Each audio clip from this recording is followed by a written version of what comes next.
চিন্তা কৃষ্ণ বাণী অন্তরালের স্বপ্ন প্রস্তাবনা। প্রাচীনকালে যখন মান হৃদয়ে জাগত অগাধ প্রশ্ন আর অনিশ্চয়তার ঝলক, তখন কৃষ্ণের বাণী যেন এক দীপ্ত আলো হয়ে সকল হৃদয়কে স্পর্শ করত। তেমনি আমাদের এই গল্পে রবিশ নামের এক তরুণ জীবনের নানা কঠিন মোড়ে যখন হোঁচট খেয়ে যাচ্ছিল, তখন এক অনন্য অভিজ্ঞতা তার মন ও আত্মাকে জাগিয়ে তুলেছিল। চিন্তা কৃষ্ণ বাণী, এই শব্দগুলোর মধ্যে নিহিত ছিল অগাধ বাণী, যা রবিশের জীবনকে এক নতুন দিশা দেখিয়েছিল। এই গল্পে আমরা অনুসরণ করব রবিশের আত্মঅন্বেষণ, তার ভাবনার ভুবনে ডুবে যাওয়ার এবং কৃষ্ণের বাণীর আলোকে নিজের পথ খুঁজে পাওয়ার যাত্রা।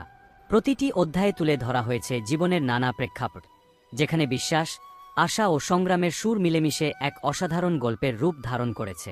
অধ্যায় ১, অন্ধকারের মাঝামাঝি। রবিশ ছোটবেলা থেকেই প্রশ্ন করত, কেন এই পৃথিবীতে অজস্র দুঃখ, কেন মানুষের জীবন এতটা কষ্টকর।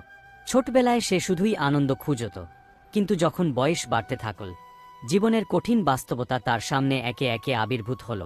তার পরিবারের আর্থিক অবস্থা দুর্বল ছিল, আর স্কুলের দিনগুলোও ছিল সংগ্রামের সময়। প্রত্যেক দিন নতুন আশার অপেক্ষায় থাকলেও জীবনের বাস্তবতা তাকে বারবার হতাশ করত। একদিন সন্ধ্যায় রবিশ নিজের ঘরে এক কোণে বসে চিন্তায় ডুবে থাকল। মনে হচ্ছিল যেন প্রতিটি প্রশ্নের উত্তর অন্ধকারে হারিয়ে যাচ্ছে।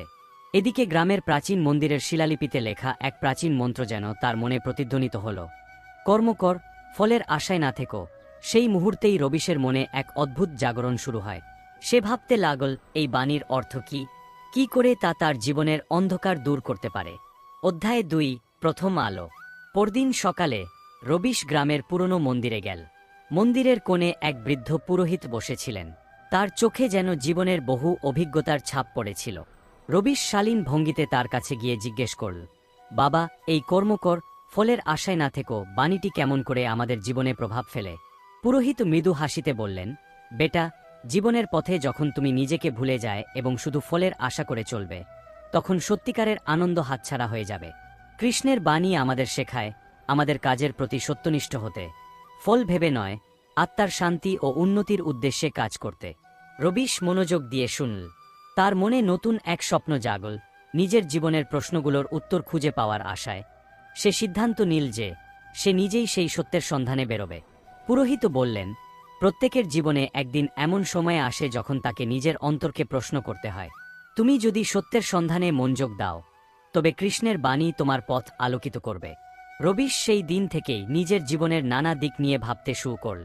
সে বুঝতে পারল, ফলাফল নয়, নিজে যে কর্ম করছে সেই কর্মই তার প্রকৃত পরিচয় প্রকাশ করে।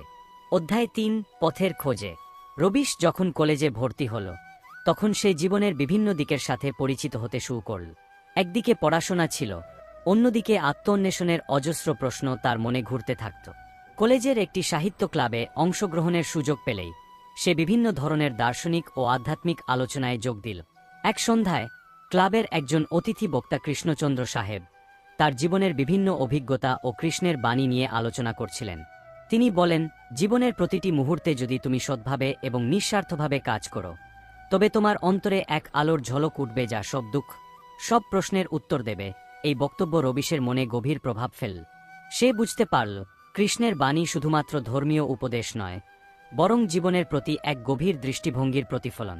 সে সিদ্ধান্ত নিল যে নিজের জীবনের প্রতিটি পদক্ষেপকে সে নতুন করে ভাববে, সত্য, সত্তা এবং আত্মবিশ্বাসের আলোকে। অধ্যায় ৪, আত্মঅন্বেষণের শুরু। কলেজের পড়াশোনার মাঝে রবিশ নিজের ভেতরের প্রশ্নগুলোর উত্তর খুঁজতে শুরু করল। প্রতিদিন সকালে সে নিজের প্রতি এক প্রশ্ন করত, আজকের কর্ম কি নিঃস্বার্থ, কি আমি সত্যিকার অর্থেই নিজের জন্য, সমাজের জন্য কিছু করছি। এই প্রশ্নগুলো তার মনকে চাঙ্গা দিত। এক সন্ধ্যায় যখন সে নিজের নোটবুক হাতে নদীর ধারে বসেছিল, তখন হঠাৎই মনে পড়ে গেল সেই প্রাচীন মন্ত্র, কর্ম কর, ফলের আশায় না থেকো। সে ভাবতে লাগল, এই বাণীটি কি শুধুই কেবল ধর্মীয় বা দার্শনিক নয়, বরং তা জীবনের প্রতিটি কাজের প্রতি এক সত্যিকারের দৃষ্টিভঙ্গি। রবিশ তার নোটবুকে লিখতে শুরু করল, আজকের কাজ, আজকের চিন্তা, কোনো প্রত্যাশা ছাড়াই, নিঃস্বার্থতার পথে। এই লেখাগুলোতে সে নিজের মনের অজানা কোণে লুকিয়ে থাকা দুর্বলতা, আশা এবং সংগ্রামের কথা তুলে ধরছিল। ধীরে ধীরে সে বুঝতে লাগল, প্রকৃত সুখ শুধুই ফলাফলেই নয়, বরং নিজের কাজের মধ্যেই নিহিত থাকে। অধ্যায় ৫, প্রথম বাধা। কিছুদিন পর রবিশের জীবনে এক অপ্রত্যাশিত বাধা এলে। কলেজে এক প্রজেক্টে তার দলের নেতৃত্ব দেওয়ার দায়িত্ব ছিল। দলের সদস্যরা সময়মতো কাজ করতে আগ্রহ দেখাচ্ছিল না। সবাই নিজের নিজের কাজে ব্যস্ত ছিল। রবিশকে বুঝতে পারছিল যে যদি সে নিজের আদর্শ অনুযায়ী কাজ করতে চায় তাহলে তাকে দলের প্রত্যেক সদস্যের মনোভাব পরিবর্তনের প্রয়াস নিতে হবে। সে দলবদ্ধভাবে আলোচনা করল এবং সবাইকে জানাল, আমাদের কাজের উদ্দেশ্য শুধু নম্বর পাওয়া নয়, বরং সত্যিকার অর্থে আমাদের অন্তরের উন্নতি করা। আমাদের প্রত্যেকের কর্মী এই প্রকল্পে গুরুত্বপূর্ণ। আমরা যদি নিঃস্বার্থভাবে কাজ করি তবে সফলতা আমাদের নিজে থেকেই আসবে। প্রথম দিকে দলের কিছু সদস্য সেই কথায় উৎসাহিত হল, কিন্তু কেউ কেউ নিজের স্বার্থের কথা ভাবতে থাকল। রবিশ হতাশ হয়ে গেল। রাতে সে নিজের ঘরে বসে একা একা ভাবতে লাগল, কি করে আমি তাদেরকে এই সত্য বুঝাতে পারব? আমার কাজ কি যথেষ্ট প্রেরণাদায়ক? তবে পরের দিন যখন সে আবার মন্দিরে গেল তখন পুরোহিত তার কাছে বললেন, বেটা, জীবনের পথে কখনোই বাধা আসে। কৃষ্ণের বাণী তোমাকে শুধু পথ দেখায় না, বরং তোমাকে এই বাধাগুলো কাটিয়ে উঠতে সাহস দেয়। নিজেকে ভুলবে না, নিঃস্বার্থ কর্মের আলো তোমার অন্তরে যেন অদৃশ্য সশস্ত্র শৃঙ্খলা। এই কথাগুলো রবিশের মনকে পুনরুজ্জীবিত করল। সে বুঝতে পারল যে দলের প্রত্যেকের মনোভাব বদলাতে সময় লাগবে, তবে ধৈর্য ও সত্যের আলোয় সে সেই বাধাগুলো অতিক্রম করতে পারবে। অধ্যায় 6। নতুন আলো, নতুন দিশা। দিনগুলো চলে গেল। ধীরে ধীরে রবিশ তার দলের সদস্যদের সাথে নিজেকে এমনভাবে যুক্ত করছিল যে প্রত্যেকেই নিজেদের কাজের প্রতি আত্মনিযোগী হচ্ছিল। প্রজেক্টের কাজ এগিয়ে যাওয়ার সাথে সাথে দলের সবাই বুঝতে শুরু করল, নিঃস্বার্থভাবে কাজ করার মধ্যে নিহিত আছে এক গভীর আনন্দ এবং শান্তি। একদিন দলের একটি সদস্য মণি রবিশের কাছে এসে বলল, রবিশ ভাই, আপনার কথায় আমরাও অনেক কিছু শিখেছি। আগে আমরা শুধুই নম্বর ও ফলাফল নিয়ে ভাবতাম, কিন্তু এখন বুঝতে পারছি আমাদের কাজের মধ্যেই আছে এক গভীর আত্মিকতার মর্ম। রবিশ মৃদু হাসিতে উত্তর দিল, মণি, সত্যিকার অর্থে কর্মের মূল্য আমরা তখন বুঝতে পারি যখন আমরা নিজেদের কাজকে নিঃস্বার্থভাবে সত্য ও ন্যায়ের পথে পরিচালিত করি। কৃষ্ণের বাণী আমাদের মনে করিয়ে দেয়, ফল ভেবে নয়, কাজের মধ্যেই আনন্দ খুঁজতে। এই কথাগুলো দলের প্রতিটি সদস্যের মনে এক নতুন উৎসাহ জাগিয়ে তুলল। প্রজেক্ট সফল হল, কিন্তু তার চেয়েও বড় কথা হল প্রত্যেকের মন পরিবর্তনের এক নতুন অধ্যায়ের সূচনা। অধ্যায় 7। অন্তরের প্রতিফলন। কিছু সময় পর রবিশ বিশ্ববিদ্যালয় শেষ করে নিজের জীবনের নতুন অধ্যায়ে পা রাখল। তবে তার অন্তরে সেই প্রশ্নগুলোর উত্তর খোঁজার আগ্রহ কখনো ম্লান হয়নি। সে নিজেকে নিয়মিত প্রশ্ন করত, আজকের কর্ম কি নিঃস্বার্থ? আজকের কাজ কি সত্যিকার অর্থে আমার আত্মাকে উন্নত করছে? একদিন একটি শহরের কোলাহলপূর্ণ রাস্তায় হাঁটতে হাঁটতে রবিশ এক প্রাচীন বইয়ের দোকানে প্রবেশ করল। দোকানের এক কোণে একটি পুরনো গ্রন্থের শিরোনাম পড়ে গেল, কৃষ্ণবাণীর চিন্তা ও মন্ত্র। রবিশ সেই বইটি কিনে নিল। বইয়ের প্রতিটি পৃষ্ঠায় লিখিত ছিল কৃষ্ণের বাণীর গভীরতা, যেগুলো তাকে নতুন করে ভাবতে উদ্বুদ্ধ করত। বই পড়তে পড়তে রবিশ বুঝতে পারল, কৃষ্ণের বাণী শুধুমাত্র ধর্মীয় উপদেশ নয়, বরং তা এক দার্শনিক প্রজ্ঞার প্রতিফলন, যা জীবনের প্রতিটি কোণে প্রয়োগ করা যায়। সে আবারও নিজেকে জিজ্ঞাসা করল, আমি কি আমার প্রতিদিনের কাজের মধ্য দিয়ে সেই বাণীকে জীবন করে তুলতে পারছি? অধ্যায় 8। প্রেম ও আত্মসমর্পণ। একদিন রবিশের জীবনে এসে মিলল এক নরম হাসিমুখী মেয়ে, মীরা। মীরা ছিল এক সৃজনশীল আর মৃদুভাষী স্বভাবের অধিকারিণী।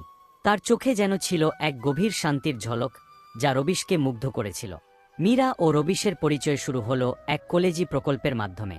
প্রথম দেখা থেকেই মীরা রবিশকে জিজ্ঞাসা করত, তুমি জীবনের প্রতি এত গভীরভাবে চিন্তা করো কেন? তোমার প্রতিটি কাজের মধ্যে কি তোমার অন্তরের সুর বাজে?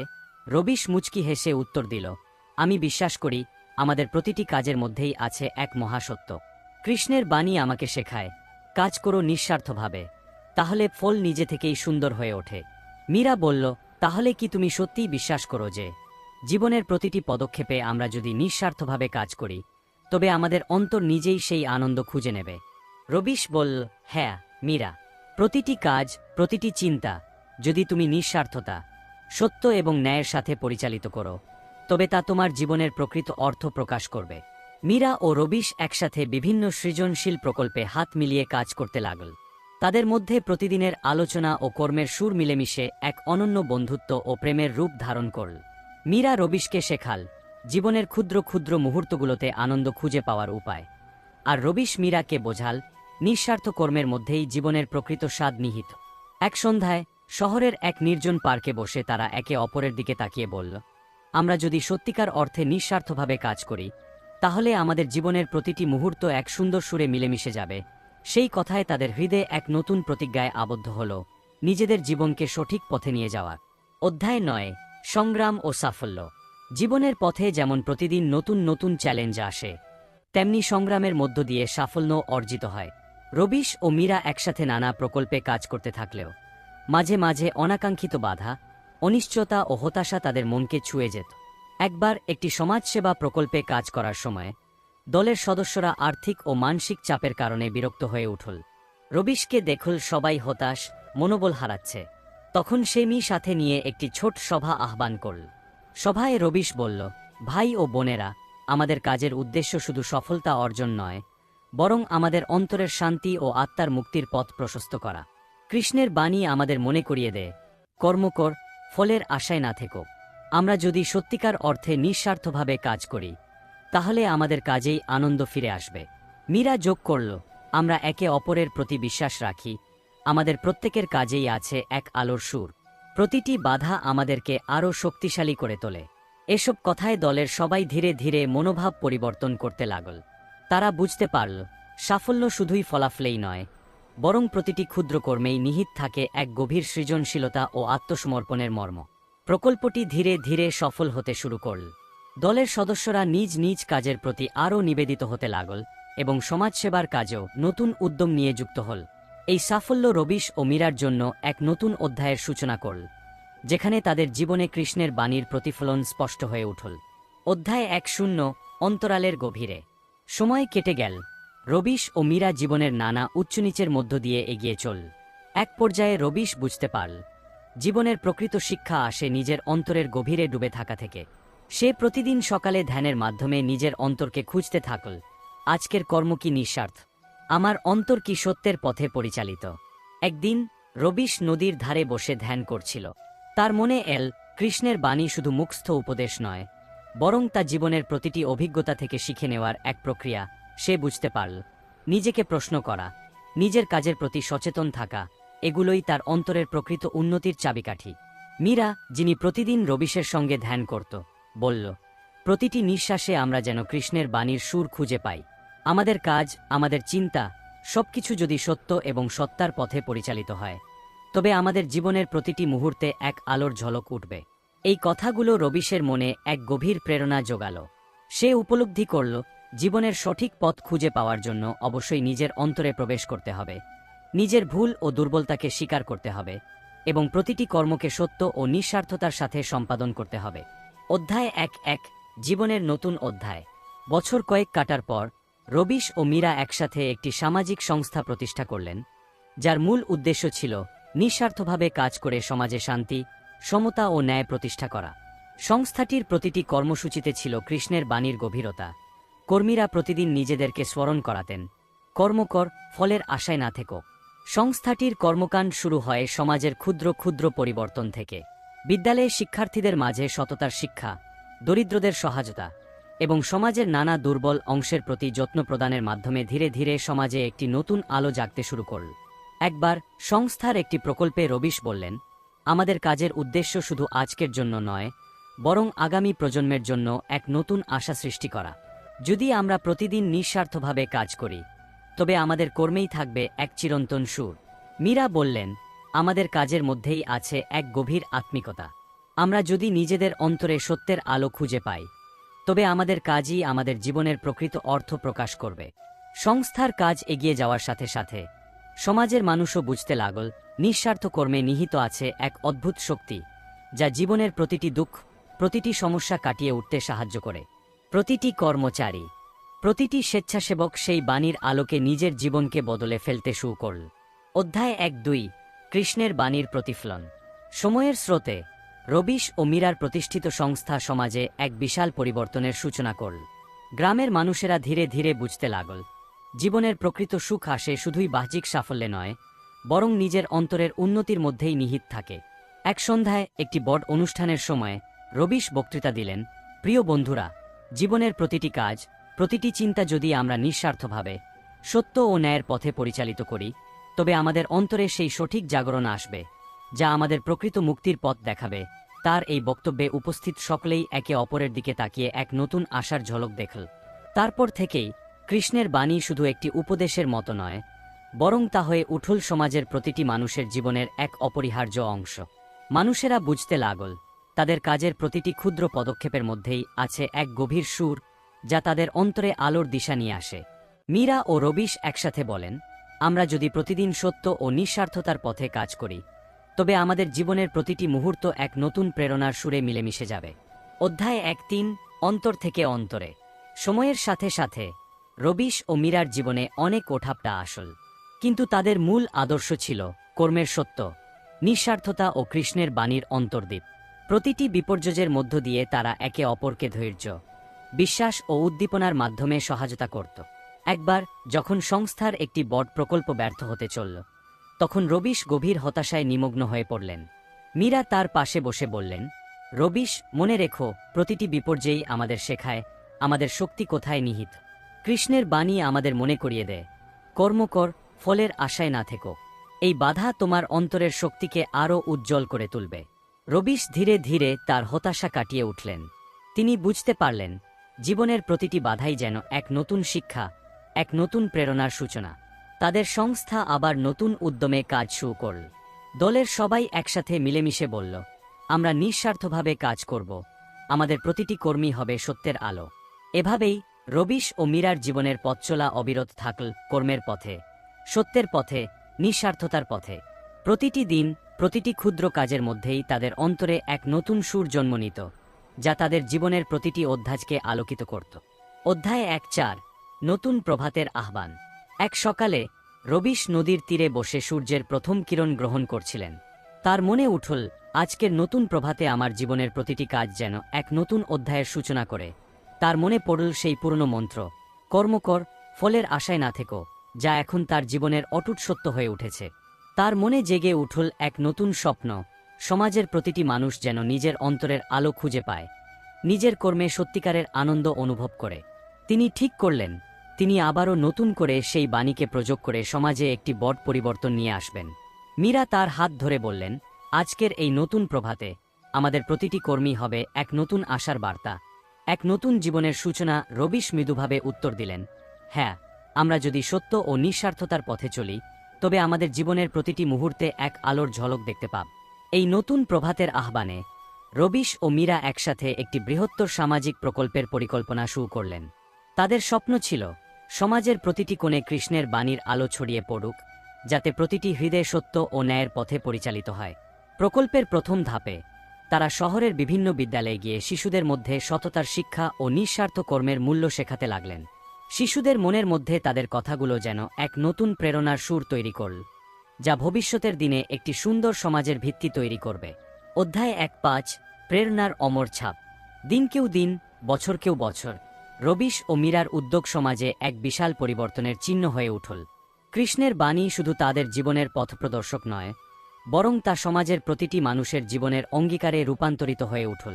একদিন একটি বড় সমাজসেবা অনুষ্ঠানে একজন তরুণ বক্তা বললেন, আমাদের সমাজে যদি প্রত্যেকে নিঃস্বার্থভাবে কাজ করতে শেখে, তবে আমাদের জীবনের প্রতিটি ক্ষুদ্র কাজই হবে এক অনন্ত প্রেরণার উৎস। তার কথায় উপস্থিত সবাই একমত হল।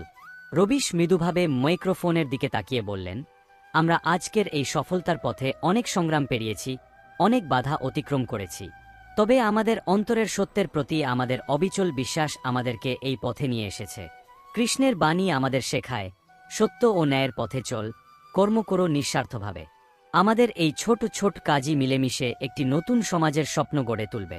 এই বক্তৃতায় মানুষের মনে এক অনন্ত প্রেরণার ছাপ রেখে গেল। রবিশ ও মীরা জানতেন, তাদের সংগ্রাম ও সত্যের পথ চলা শুধুই তাদের ব্যক্তিগত অর্জন নয়, বরং সমগ্র সমাজের জন্য এক নতুন আলো ছড়িয়ে দেবে। সমাপ্তি। চিন্তা কৃষ্ণ বাণী, অন্তরালের স্বপ্ন গল্পটি আমাদের শেখায় যে, জীবনের প্রতিটি মুহূর্তে আমাদের উচিত নিঃস্বার্থভাবে সত্য ও ন্যায়ের পথে কাজ করা। রবিশ ও মীরার জীবন সংগ্রাম, আত্মন্বেষণ এবং কৃষ্ণের বাণীর গভীরতা আমাদেরকে মনে করিয়ে দেয়, আমাদের কাজের মধ্যেই নিহিত থাকে জীবনের প্রকৃত সৌন্দর্য, আমাদের অন্তরের মুক্তির চাবিকাঠি। এই গল্পের প্রতিটি অধ্যায়ে আমরা দেখলাম কিভাবে প্রতিটি ছোট ছোট কর্ম, প্রতিটি অঙ্গীকার আমাদেরকে সত্যের দিকে নিয়ে যায়। যখন আমরা নিজের প্রতি সৎ থাকি, নিজের কাজকে নিঃস্বার্থভাবে সম্পাদন করি, তখন আমাদের জীবনের প্রতিটি মুহূর্তে এক নতুন প্রেরণার সুর জাগ্রত হয়।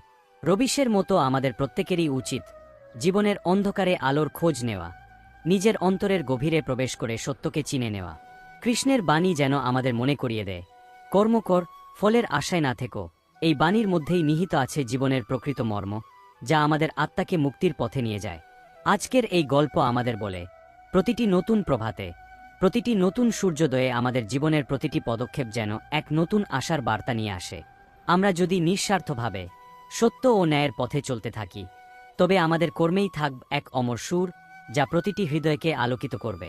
শেষ কথায় মনে রাখবেন, প্রতিটি কর্ম, প্রতিটি চিন্তা যদি সত্য ও নিঃস্বার্থতার সঙ্গে সম্পাদিত হয়, তবে তা শুধুমাত্র আমাদের জীবনের পরিবর্তন ঘটাবে না, বরং সমগ্র মানবজাতির জন্য এক নতুন আশার সুরে পরিণত হবে। চিন্তার আলো, কৃষ্ণ বাণীর সুর। প্রস্তাবনা।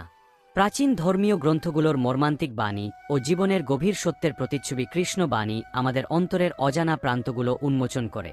এই গল্পের নায়ক রূপেশ একজন স্বাভাবিক জীবনযাত্রার মধ্য দিয়ে যাবার পর কৃষ্ণের বাণীর প্রেরণায় নিজের জীবনের অর্থ খুঁজে পান। রূপেশের অন্তর্দৃষ্টি, সংগ্রাম ও বিজয়ের গল্পে আমরা দেখতে পাই কিভাবে এক অনন্য বাণী তার জীবনকে রূপান্তরিত করে। প্রথম অধ্যায়, অজানা যাত্রার সূচনা। রূপেশ ছিল একজন সাধারণ পরিবারে জন্মগ্রহণ করা ছেলে। ছোটবেলা থেকেই তার মনে নানা প্রশ্ন জাগত। এই জীবন কেন এত অনিশ্চিত? কেন আমাদের এতগুলো দ্বন্দ্ব আর কষ্টের মাঝে বাস করতে হয়? তার মনের এ প্রশ্নগুলো ছিল অবিরাম, কিন্তু কোনোদিনও সঠিক উত্তর পেলেন না। কলেজের পড়াশোনার সময় জীবনের উদ্দেশ্য নিয়ে বিভ্রান্ত রূপেশ একদিন গ্রামের এক প্রাচীন মন্দিরের প্রান্তরে বসে নিজের মনকে চুপ করে চিন্তা করতে লাগলেন। হঠাৎ তার চোখে পড়ল মন্দিরের এক প্রাচীন দেবালয়ের প্রাচীরের উপর আঁকা কৃষ্ণের ছবি। সেই ছবির আলোকে যেন তার মনের এক গভীর কোণে শান্তির সুর সঞ্চারিত হল। তিনি ধীরে ধীরে মনে করতে লাগলেন, কর্ম কর, ফলের আশায় না থাক, নিঃস্বার্থে সত্য ও ন্যায়ের পথে চল। এই বাণীটি যেন এক নতুন আলোর খোরাক হয়ে উঠল, যা তার চিন্তাধারাকে নতুন দিশা দিল। রূপেশ ভাবলেন, শুধু একদিনের এই মন্ত্রের মতো শব্দই কি আমাকে জীবনের সত্য জানতে সাহায্য করতে পারে? তার মনে গভীর ভাবনা জাগ্রত হল। তখন থেকেই প্রতিদিন সন্ধ্যায় মন্দিরে গিয়ে কৃষ্ণের ছবি সামনে রেখে ধ্যান করা শুরু করলেন। ধীরে ধীরে তার অন্তরে এক অদ্ভুত পরিবর্তন সূচনা হল। অন্তরের অশান্তি কমে গেল এবং এক অদ্ভুত শান্তি তার জীবনে প্রবাহিত হতে শুরু করল। দ্বিতীয় অধ্যায়, আত্মশোধন ও নতুন দৃষ্টিভঙ্গি। প্রথম অধ্যায়ে রূপেশ কৃষ্ণের বাণীর প্রথম শিক্ষা গ্রহণ করেছিলেন, কিন্তু আসলে এই বাণী ছিল জীবনের এক অজানা অধ্যায়ের সূচনা। তার জীবনের প্রতিটি দিক নতুন করে ভাবতে শুরু করলেন। কলেজের পড়াশোনায় সে আগে যেমন তাড়াহুড়ো করত, এখন সে সময় নিয়মিত নিয়ন্ত্রণে আনতে লাগলেন। তার চিন্তাভাবনা ও কাজের ধরনে একটি গভীরতা ও সমতা প্রকাশ পেতে শুরু করল। একদিন রূপেশের এক বন্ধু তাকে জিজ্ঞাসা করলেন, রূপেশ, হঠাৎ তুমি এত শান্ত ও সম্বুদ্ধ হয়ে কিভাবে পরিবর্তিত হলে? তখন রূপেশ উত্তরে বললেন, আমি বুঝেছি যে জীবনের মূল উদ্দেশ্য শুধুমাত্র ফলের আশায় কাজ করা নয়। কৃষ্ণের বাণী আমাকে শিখিয়েছে, কর্ম কর, কিন্তু সেই কর্মে নিঃস্বার্থ থাকো। ফল আসবে বা যাবে, তবে নিজে সত্য ও ন্যায়ের পথে থাকলে মন শান্ত থাকবে। এই কথাগুলো শোনার পর তার বন্ধু ভাবলেন, হায়, এই যে রহস্যময় শব্দগুলো, হয়তো এদের মধ্যেই জীবনের সত্যের উত্তর লুকিয়ে আছে। এভাবেই রূপেশের চিন্তার ধারা চারিদিকে ছড়িয়ে পড়তে লাগল। তিনি নিজের প্রতিদিনের অভ্যাসে ধ্যান, আত্মসমালোচনা ও শৃঙ্খলা আনার চেষ্টা করলেন। প্রতিদিন সকালে উঠে রূপেশ নিজের একটি ছোট নোটবুকে কৃষ্ণের বাণী লিখে নিতেন। লিখিত বাণীগুলো তার জীবনের মন্ত্র হয়ে উঠল। সত্য, ন্যায় ও কর্মের পথে চল, কারণ তোমার প্রতিটি পদক্ষেপেই লুকিয়ে আছে আলোর সুর। এভাবে তার প্রতিদিনের চিন্তা ও কর্মের মধ্যে এক অদ্ভুত সেতুবন্ধন তৈরি হতে লাগল, যা তার জীবনের সকল দিক পরিবর্তন করতে শুরু করল। তৃতীয় অধ্যায়, জীবনের সংগ্রাম ও শিক্ষা। কিন্তু জীবন কখনো সহজ পথের নয়। রূপেশের জীবনে নানা বাধা, অনিশ্চয়তা ও বিপর্যয় আসতে থাকল। কলেজের পড়াশোনায় একটি কঠিন পরীক্ষা ছিল, যেখানে তার সহপাঠীদের সাথে প্রতিযোগিতা ও চাপ অনেক ছিল।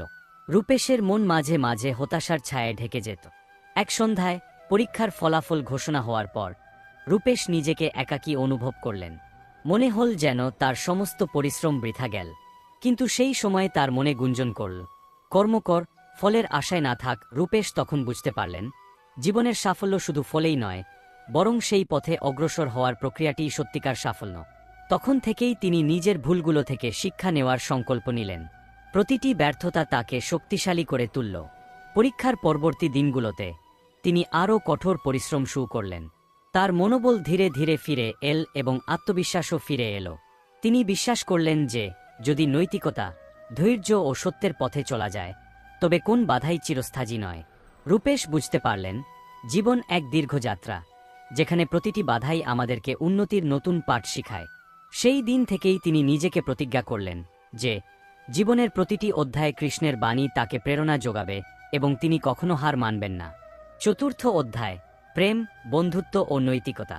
রূপেশের জীবনে একজন বিশেষ চরিত্রের আগমন ঘটে, তার কলেজের সহপাঠিনী মাধুরী। মাধুরী ছিলেন একজন সজীব ও হাস্যময়ী মেয়ে, যার চোখে ছিল জীবনের প্রতি অনন্ত আগ্রহ। প্রথম দেখাতেই রূপেশ মাধুরীর সততা ও জীবনের প্রতি গভীর দৃষ্টিভঙ্গি দ্বারা মুগ্ধ হন। একদিন মাধুরী রূপেশের কাছে এসে বললেন, রূপেশ, তোমার চিন্তাভাবনা আমাকে গভীরভাবে স্পর্শ করেছে। আমি দেখছি তুমি প্রতিদিন নতুন করে জীবনকে ধারণ করছো। রূপেশ হাসলেন ও উত্তর দিলেন, মাধুরী, আমি বুঝেছি যে জীবনের সত্য খুঁজতে হলে আমাদের নিজের অন্তরে নজর দিতে হবে। কৃষ্ণের বাণী আমাকে এই শিক্ষা দিয়েছে, কর্ম করো নিঃস্বার্থে, আর সত্য ও ন্যায়ের পথে চলো। মাধুরী ও রূপেশ ধীরে ধীরে একে অপরের কাছে এসে পড়লেন। তারা একসাথে নানান ধর্মীয় গ্রন্থ পড়তে, মন্দিরে গিয়ে ধ্যান করতে ও একে অপরকে জীবনের নতুন দিক দেখাতে লাগলেন।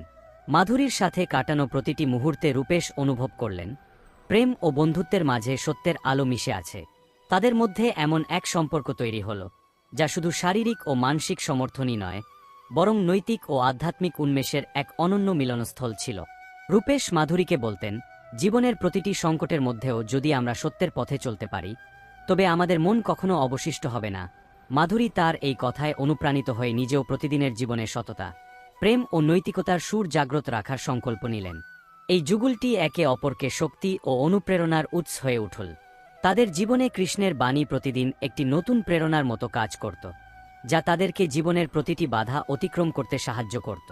পঞ্চম অধ্যায়, অভ্যুত্থান ও আত্মসত্যের সন্ধান। বছরের পর বছর কেটে গেল। কলেজ শেষ হওয়ার পর রূপেশ একটি ছোট চাকরিতে যোগ দেন, কিন্তু তার মন কখনোই সেই চাকরির দৈনন্দিন রুটিনে আটকে যেতে পারেনি। তিনি বুঝতে পারলেন সত্যিকারের উন্নতি ও আত্মোন্নয়নের পথ শুধু কর্মক্ষেত্রেই সীমাবদ্ধ নয়, বরং আমাদের অন্তরের সুর ও নৈতিকতার প্রতিফলনও ততটাই জরুরি। একদিন অফিস থেকে ফেরার পথে রূপেশ একটি প্রাচীন বইয়ের দোকানে গেলেন। সেখানে তাকে একটি পুরনো বই চোখে পড়ল, কৃষ্ণের বাণী ও জীবনের সত্য নামে। বইটি কিনে বাড়ি নিয়ে এসে রূপেশ গভীর মনোযোগ দিয়ে পড়তে লাগলেন।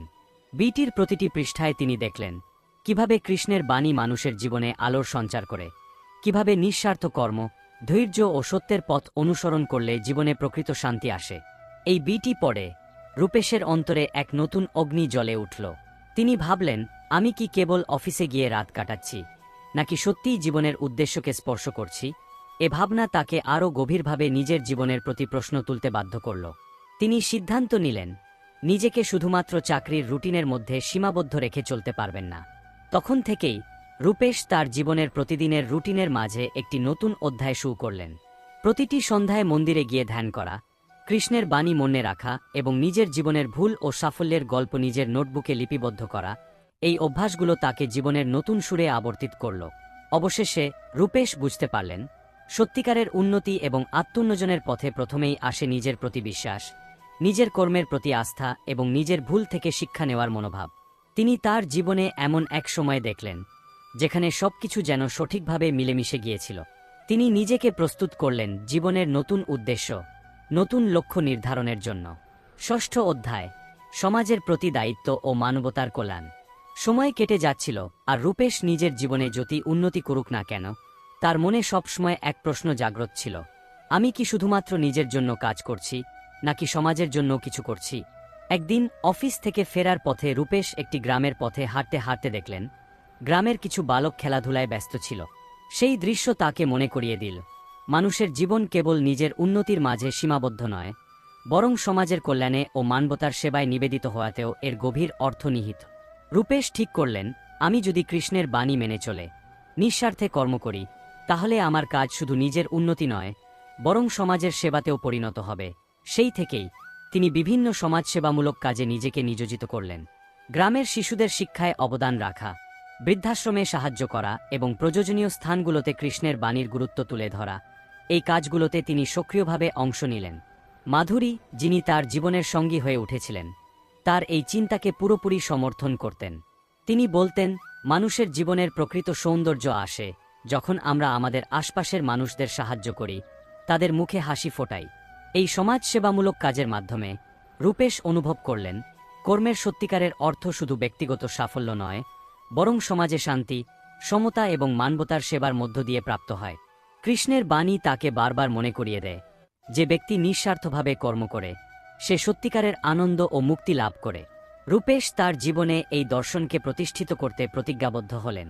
তিনি জানতেন, জীবনের প্রতিটি কাজ, প্রতিটি পদক্ষেপে যদি নৈতিকতা ও মানবিক মূল্যবোধ লুকিয়ে থাকে, তবে তা শুধুমাত্র ব্যক্তিগত উন্নতি নয়, বরং সমাজের সার্বিক উন্নয়নেও অবদান রাখবে। সপ্তম অধ্যায়, জীবনের মোচ ও পুনর্জন্ম। কিছু বছর পর রূপেশ ও মাধুরী জীবনের এক নতুন মোচের মুখোমুখি হলেন। অফিসে একটি বড় প্রকল্পের দায়িত্ব তাকে দেওয়া হয়েছিল, যা ছিল অত্যন্ত জটিল ও চ্যালেঞ্জিং। প্রকল্পের তীব্র সময়সীমা, অনিশ্চয়তা এবং সহকর্মীদের মধ্যে অস্বস্তি রূপেশের মনকে উদ্বিগ্ন করতে লাগল। প্রথম দিকে সেই প্রকল্পে সফল হওয়ার প্রত্যাশায় তার মন পুরোপুরি উদ্যমী ছিল, কিন্তু ধীরে ধীরে কাজের চাপে তার মনোবল কমতে শুরু করল। কিছু ভুলবশত সিদ্ধান্ত এবং অসফল প্রচেষ্টার ফলে প্রকল্পটি পিছিয়ে যেতে লাগল। রূপেশ একসময় হতাশার মাঝেই নিজেকে হারিয়ে ফেলতে লাগলেন। তবে সেই সময়ে তার মনে সাড়া দিল কৃষ্ণের বাণী, কর্মকর, ফলের আশায় না থাক। রূপেশ জানতেন, প্রকল্পটি হয়তো এখনই সফল হবে না, কিন্তু যদি তিনি নৈতিকতা ও সত্যের পথে চলতে থাকেন, তবে একদিন সফলতা অবশ্যই আসবে। তখন থেকেই তিনি প্রকল্পের প্রতিটি কাজকে নিঃস্বার্থভাবে সম্পাদন করতে লাগলেন। ভুল থেকে শিক্ষা নিয়ে প্রতিটি পদক্ষেপে ধৈর্য ও মনোযোগ দিয়ে কাজ করলেন। ধীরে ধীরে তার সহকর্মীদের মাঝে নতুন উদ্যম ফিরে আসতে শুরু করল। প্রকল্পটি ধীরে ধীরে সঠিক পথে ফিরে আসতে শুরু করল। এই অভিজ্ঞতা রূপেশকে আরও গভীরভাবে শিক্ষা দিল। জীবনের প্রতিটি বাঁক, প্রতিটি মোচ আমাদের শেখায় কিভাবে নিজের ভুল থেকে শিক্ষা নিয়ে নতুন করে শুরু করা যায়। প্রকল্পের শেষে সফলতা যেন তার জীবনের এক নতুন অধ্যায়ের সূচনা করল। তিনি বুঝতে পারলেন, প্রকৃত উন্নতি আসে যখন আমরা ভুল থেকে শিক্ষা গ্রহণ করি এবং তা নিজেকে আরও শক্তিশালী করে তুলি। কৃষ্ণের বাণী তাকে প্রতিদিন স্মরণ করিয়ে দেয়, সত্য ও ন্যায়ের পথে চল, কারণ তোমার অন্তরের আলো কখনো নিভে যাবে না। অষ্টম অধ্যায়, আত্মচিন্তা ও জীবনের অন্তর্নিহিত অর্থ। যখন জীবনের প্রতিটি দিক থেকে পরিবর্তন আসে, তখন মানুষ কখনো কখনো নিজেকে খুঁজে পেতে ব্যর্থ হয়।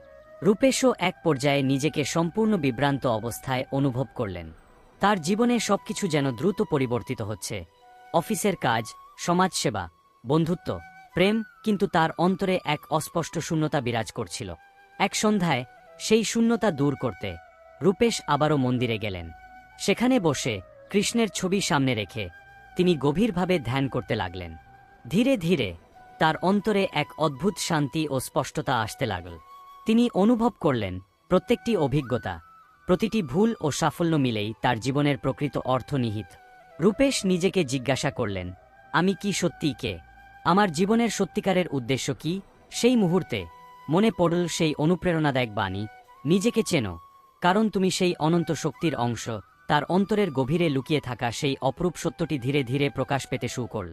তিনি বুঝতে পারলেন, জীবনের প্রতিটি অভিজ্ঞতা, যতই ছোট বা বড় হোক, তা আমাদেরকে একটি বৃহত্তর সত্যের প্রতি নিয়ে যায়। কৃষ্ণের বাণী তাকে শিখিয়েছে, সত্যিকারের সাফল্য আসে যখন আমরা নিজের অন্তরে লুকিয়ে থাকা শক্তিকে জাগ্রত করি, নিজের ভুল থেকে শিক্ষা গ্রহণ করি এবং নিঃস্বার্থভাবে কর্ম করি। এই উপলব্ধি তার জীবনে এক নতুন অধ্যায়ের সূচনা করল। তিনি নিজেকে প্রতিজ্ঞা করলেন, আমি নিজের অন্তরের সেই আলোকে খুঁজে বের করব, যা আমাকে জীবনের প্রকৃত উদ্দেশ্য ও শান্তির পথে পরিচালিত করবে। তার এই প্রতিজ্ঞা তাকে আরও বেশি মনোযোগী ও সচেতন করে তুলল। নবম অধ্যায়, নতুন স্বপ্ন ও নতুন সূর্যোদয়। সময় অতিবাহিত হতে থাকল, আর রূপেশ ও মাধুরীর জীবন এক নতুন মোড় নিল। তাদের জীবনে এখন শুধু ব্যক্তিগত সাফল্য নয়, বরং সমাজের সেবাজও ব্যাপক পরিবর্তন আসতে শুরু করল। রূপেশ এখন একজন সমাজসেবক ও অনুপ্রেরণামূলক বক্তায় পরিণত হয়েছেন। তিনি নানা ধর্মীয় সভা, সেমিনার ও শিক্ষামূলক প্রোগ্রামে অংশ নিয়ে কৃষ্ণের বাণীর মর্মার্থ ও নিঃস্বার্থ কর্মের শিক্ষা ছড়িয়ে দেন। একদিন একটি বৃহৎ ধর্মীয় সমাবেশে রূপেশ বক্তব্য রাখছিলেন। তিনি বললেন, প্রত্যেক মানুষের জীবনে কিছু কিছু মুহূর্ত আসে যখন আমরা আমাদের অন্তরের অন্ধকার থেকে বের হয়ে আলোর সন্ধানে যাই।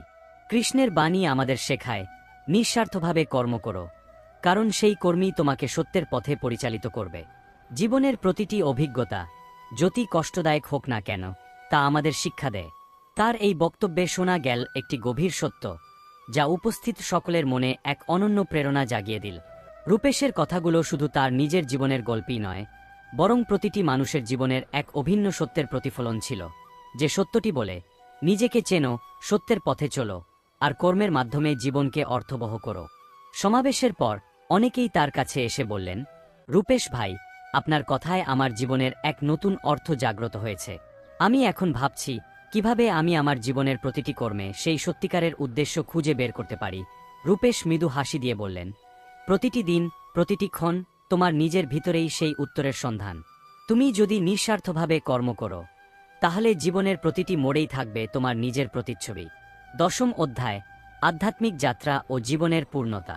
বছর কয়েকটা পরে রূপেশ নিজের জীবনের এক নতুন অধ্যায়ে প্রবেশ করলেন। তার জীবনে সবকিছু যেন এক নতুন দিশা নিয়ে এগোতে শুরু করল। অফিসের কাজ, সমাজসেবা এবং ব্যক্তিগত চিন্তাভাবনার মাঝে তার জীবন এতটাই সমৃদ্ধ হয়ে উঠেছিল যে তিনি নিজেই এক নতুন আধ্যাত্মিক যাত্রার অংশ মনে করতে লাগলেন। প্রতিদিন সকালে উঠে তিনি নিজের নোটবুকে লিখতেন, কর্ম করো নিঃস্বার্থে, সত্য ও ন্যায়ের পথে চলো। এই বাণী তাকে স্মরণ করিয়ে দেয় যে জীবনের প্রকৃত উদ্দেশ্য আসে যখন আমরা নিজের অন্তরের সুরে মনোযোগ দিই। তার এই অভ্যাস এবং ধ্যানের ফলে তার জীবনে শান্তি, সৃজনশীলতা এবং অজস্র সম্ভাবনার দ্বার খুলে গেল। এক সন্ধ্যায় মাধুরী রূপেশকে জিজ্ঞাসা করলেন, রূপেশ, তুমি এত দীর্ঘ সময় ধরে কৃষ্ণের বাণী মনে রেখেছ, তুমি কি মনে করো এই বাণী আমাদের জীবনে সত্যিকারের পরিবর্তন এনে দিতে পারে? রূপেশ উত্তর দিলেন, মাধুরী, আমি বিশ্বাস করি এই বাণী শুধুমাত্র শব্দ নয়, বরং এটি আমাদের জীবনের মূলমন্ত্র। আমাদের প্রতিদিনের কর্ম, আমাদের চিন্তাভাবনা, এমনকি আমাদের সম্পর্কেও এর প্রভাব পড়ে। যদি আমরা সত্য ও ন্যায়ের পথে চলতে থাকি, তবে আমাদের জীবনের প্রতিটি অধ্যায়ই হবে একটি নতুন সূর্যোদয়ের প্রতীক। মাধুরী তখন অনন্য আবেগে বললেন, তবে আসুন আমরা সবাই মিলে এই বাণীর আলো ছড়িয়ে দেই, যাতে প্রত্যেক মানুষ নিজের জীবনের অর্থ খুঁজে পায়। এভাবেই রূপেশ ও মাধুরী একসাথে একটি ছোট আধ্যাত্মিক সমাজ গড়ে তোলেন, যেখানে সবাই মিলে নৈতিকতা, সত্য এবং কর্মের মূল্যবোধকে গ্রহণ করে জীবনের উন্নতির পথে এগিয়ে যায়। এই ছোট সমাজের প্রতিটি সদস্য তার নিজ নিজ জীবনে কৃষ্ণের বাণী অনুসরণ করতে শুরু করে। কেউ ছিলেন ছাত্র, কেউ শিক্ষক, কেউ সাধারণ কর্মজীবী। সবার জীবনেই নতুন একটি অর্থের সন্ধান শুরু হয়েছিল। রূপেশ বলতেন, নিঃস্বার্থ কর্মে লুকিয়ে আছে জীবনের সঠিকতা। তোমরা যদি তা মেনে চলতে পারো, তবে তোমাদের জীবনের প্রতিটি মুহূর্ত হয়ে উঠবে এক অম্লিন প্রেরণার উৎস। উপসংহার, চিন্তার আলো, কৃষ্ণ বাণীর সুর গল্পটি শুধু একজন তরুণের জীবনের পরিবর্তনের গল্প নয়, বরং আমাদের সকলের জন্যে একটি অনুপ্রেরণার বার্তা বহন করে। রূপেশের জীবনে কৃষ্ণের বাণী কিভাবে নতুন দৃষ্টিভঙ্গি, আত্মশুদ্ধি এবং সমাজের সেবার দিকে নিয়ে গেল, তা দেখায় কিভাবে নিঃস্বার্থভাবে কর্ম করার মাধ্যমে আমরা নিজের অন্তরের সত্যকে খুঁজে পাই। গল্পটি আমাদের স্মরণ করিয়ে দেয়, সত্য, ন্যায় ও কর্মের পথে চলো, কারণ তোমার প্রতিটি পদক্ষেপেই লুকিয়ে আছে আলোর সুর। জীবনের প্রতিটি মোড়, প্রতিটি বাধাই আমাদের শিক্ষা দেয়। যদি আমরা নিজের অন্তরের আলোকে খুঁজে বের করতে পারি, তবে কোনো বাধাই আমাদের থামাতে পারবে না। আমাদের সকলের উচিত এই বাণীর আলোকে নিজেদের জীবনের প্রতিটি পদক্ষেপকে অর্থবহ করে তোলা। নিজের ভুল থেকে শিক্ষা নিয়ে প্রতিদিনের জীবনে সততা, ধৈর্য এবং মানবিক মূল্যবোধ নিয়ে চলতে থাকলে আমরা নিজেই হয়ে উঠব এক নতুন প্রজন্মের পথপ্রদর্শক। যখন আমরা প্রতিদিন মন্দিরের শীতল পরিবেশে বসে ধ্যান করি, অথবা একাকী রাতে নিজের নোটবুকে সেই অনুপ্রেরণাদায়ক বাণী লিখে রাখি, তখন আমরা বুঝতে পারি জীবনের সত্যিকারের সার্থকতা আসে আমাদের অন্তরের গভীরতা থেকে। রূপেশ ও মাধুরীর জীবনের গল্প আমাদের শেখায় যে কর্মের মাধ্যমেই আমরা নিজের অন্তরের সেই অসীম শক্তিকে জাগ্রত করতে পারি, যা আমাদের জীবনের সত্যিকারের উদ্দেশ্যকে প্রকাশ করে। কৃষ্ণের বাণী শুধু ধর্মীয় বা আধ্যাত্মিক শিক্ষা নয়, বরং এটি একটি জীবন দর্শন, একটি মনোভাব যা আমাদের প্রতিদিনের জীবনে অনন্ত প্রেরণা যোগায়। আজকের এই যুগে, যখন প্রযুক্তি, প্রতিযোগিতা ও দ্রুত পরিবর্তনের মধ্যে আমরা হারিয়ে যাচ্ছি আমাদের মানবিক মূল্যবোধ, তখন এই বাণী আমাদের মনে করিয়ে দেয়, নিঃস্বার্থভাবে কর্ম করো, সত্য ও ন্যায়ের পথে চলো। এভাবেই আমরা নিজেদের এবং সমাজের উন্নতির পথে অগ্রসর হতে পারি। আসুন আমরা সবাই রূপেশের মতো নিজেকে চিনে নিজেদের অন্তরের আলোর সন্ধানে এগিয়ে যাই এবং প্রতিদিনের জীবনে কৃষ্ণের বাণীকে আত্মস্থ করি। কারণ যখন আমরা নিঃস্বার্থভাবে কর্ম করি, তখন আমাদের জীবনের প্রতিটি অধ্যায় হয়ে ওঠে এক নতুন সূর্যোদয়ের প্রতীক, যা আমাদের অন্তরে অজস্র আশার সুর বাজিয়ে দেয়। এই ছিল চিন্তার আলো, কৃষ্ণ বাণীর সুর নামে 5 000 শব্দের একটি বাংলা গল্প। আশা করি এই গল্পটি আপনাদের জীবনে নতুন দৃষ্টিভঙ্গি, আত্মবিশ্বাস এবং সঠিক পথের অনুপ্রেরণা যোগাবে। কর্ম কর, ফলের আশায় না থাকো, সত্য ও ন্যায়ের পথে চলো, কারণ তোমার অন্তরে লুকিয়ে আছে জীবনের চিরন্তন আলো। এই গল্পের প্রতিটি শব্দে নিহিত আছে একটি বার্তা, যা আমাদের শেখায় জীবনের পথে যতই বাধা আসুক, নিজের অন্তরের সুরে মনোযোগ দিলে সত্যিকারের সফলতা ও শান্তি অর্জিত হয়। চিন্তা, কৃষ্ণ বাণীর পথে। প্রেক্ষাপট: বিজয়ের ছোট্ট গ্রামে জন্মগ্রহণ করেছিলেন অমিতাভ। তার জীবন শুরু থেকেই ছিল নিস্তব্ধ, তবুও তার মনে ছিল এক অদম্য প্রশ্ন, জীবনের সত্য অর্থ কী? পরিবার, সমাজ ও কর্মব্যস্ততার মাঝে সে বারংবার অনুভব করত যে তার মনে কোনো অগভীর শূন্যতা বিরাজ করে। একদিন গ্রামের এক বৃদ্ধ গুরু তাকে কৃষ্ণের বাণী ও ভাবনার রহস্যময় জগতে প্রবেশের আমন্ত্রণ জানালেন। সেই দিন থেকেই অমিতাভের জীবনে এক নতুন অধ্যায়ের সূচনা হয়। প্রথম অধ্যায়, প্রথম সাক্ষাৎ। গ্রামের প্রাচীন মন্দিরের পাশে বসেছিল বৃদ্ধ রাধাকৃষ্ণ। তার চোখে ছিল জীবনের গভীর অভিজ্ঞতা ও স্পষ্টতা, যা অমিতাভকে মুগ্ধ করেছিল। এক সন্ধ্যায়, যখন সূর্য অস্তমিত হচ্ছিল, অমিতাভ ধীরে ধীরে রাধাকৃষ্ণের নিকট গেলেন। বাবা, জীবনের অর্থ কি? অমিতাভ কুঁকতে কুঁকতে জিজ্ঞাসা করলেন। রাধাকৃষ্ণ মৃদু হাসি ফুটিয়ে বললেন, ছেলে, জীবনের সত্য আর অর্থ তোমার নিজের অন্তরে নিহিত। কৃষ্ণের বাণী বলতে, কর্ম কর, ফলের আশায় না থাকো, তোমার প্রতিটি কাজ, প্রতিটি চিন্তা যেন তোমার অন্তরের সত্যকে অনুসন্ধান করে। সেই কথায় অমিতাভের মনে জাগ্রত হল এক অদ্ভুত শোভা, যেন সে কোনো অনন্ত প্রজ্ঞার অনুসন্ধানে বেরিয়ে পড়েছে। দ্বিতীয় অধ্যায়, অভ্যন্তরীণ যাত্রা। পরবর্তী দিনগুলোতে অমিতাভ প্রতিদিন সকালে মন্দিরে গিয়ে রাধাকৃষ্ণের সঙ্গে আলোচনা করতেন। তার কথায় ছিল কৃষ্ণের বাণীর মাধুর্য, যেটি জীবনের বাস্তবতা ও নৈতিকতার অনুশীলনকে প্রতিফলিত করত। এক সকালে রাধাকৃষ্ণ বললেন, অমিতাভ, মনে রেখো, যে ব্যক্তি নিঃস্বার্থভাবে কর্ম করে সে নিজের অন্তরের আলো খুঁজে পায়। তুমি যদি নিজের প্রতিটি চিন্তাকে, নিজের প্রতিটি কাজকে সৎ ও ন্যায়পরায়ণভাবে পরিচালনা করো, তবে তা তোমাকে এক নতুন পথে নিয়ে যাবে। এই কথাগুলো অমিতাভের মনে গভীর প্রভাব ফেলেছিল।